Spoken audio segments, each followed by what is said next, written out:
Jaringan Jurnalis Bogor JJB pada Senin menggelar rapat kerja kedua tahun 2024 bertempat di Villa Najib, Desa Pancawati, Kecamatan Caringin, Kabupaten Bogor. Dalam raker kali ini JJB membahas terkait program untuk tahun 2025 serta mengevaluasi program di tahun 2024. Raker kedua yang digelar selama 2 hari itu dengan mengambil tema peran JJB di era kepemimpinan baru dihadiri oleh 33 anggota dari jurnalis media elektronik, cetak, dan online yang bertugas di Kabupaten Bogor juga mengevaluasi keanggotaan yang tidak aktif. Sebelum masuk ke agenda utama, kegiatan itu diawali dengan seremonial yang dihadiri oleh perwakilan Prokopimda Kota dan Kabupaten Bogor. Tamu undangan yang hadir dalam seremonial raker-raker tersebut diantaranya Ketua Kadin Kabupaten Bogor, perwakilan INH, Kasih Humas Polres Bogor, Wali Kota Bogor terpilih, dan tamu undangan lainnya. Ketua JJB Effendi Tobing mengatakan kegiatan raker kedua fokus untuk menyusun berbagai program yang akan dijalankan di tahun 2025 mendatang, juga melakukan evaluasi kepada anggota yang tidak aktif.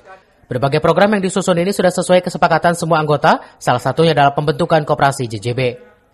Tak hanya itu, di era kepemimpinan baru baik kota dan Kabupaten Bogor, JJB harus bisa mengambil peran membantu dan mengkritisi jalannya roda pemerintahan ke depan, karena seluruh anggota JJB adalah jurnalis membantu mempublis kegiatan pemerintahan.